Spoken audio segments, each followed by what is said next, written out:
Ce qui me fait le plus mal, c'est que les guerres sont faites par des jeunes, puis gagnées par des adultes qui sont dans leur bureau. Pour moi, je suis très heureux, à 97 ans, de voir toute une nouvelle orientation et une route nouvelle qui s'ouvre. C'est une nouvelle étape dans la vie du Québec. Une nouvelle étape qui a été provoquée d'une façon inattendue par la rue. Et pour moi, comme historien, c'est du neuf. Je retrouve tout à coup la rue comme étant un lieu de rencontre, un lieu de réflexion, un lieu de confrontation, et ensuite quelque chose qu'on n'avait pas trop vu, les jeunes ne votaient pas, à moins qu'ils soient reliés à un parti politique.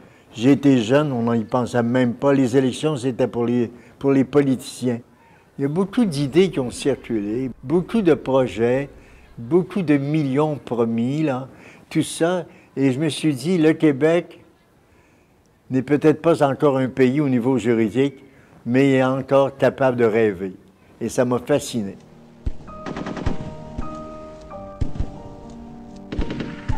Qu'est-ce que je pense de mon époque? Je trouve qu'elle est un peu cruelle. Et que vis-à-vis des jeunes, elle est très injuste. La guerre actuelle, elle est immorale. Puis celle qui s'en vient, puis je vais vous parler de ça, ça va être aller poser des bombes de loin sur des populations qui n'ont rien à faire souvent avec la guerre. La guerre à distance, la cruauté invisible. Tu jettes des bombes, puis les bombes chargées souvent de toutes sortes de chimies qui peuvent faire mourir des populations. Non. Je crois, en tant qu'historien, qu'on est dans un espace cruel.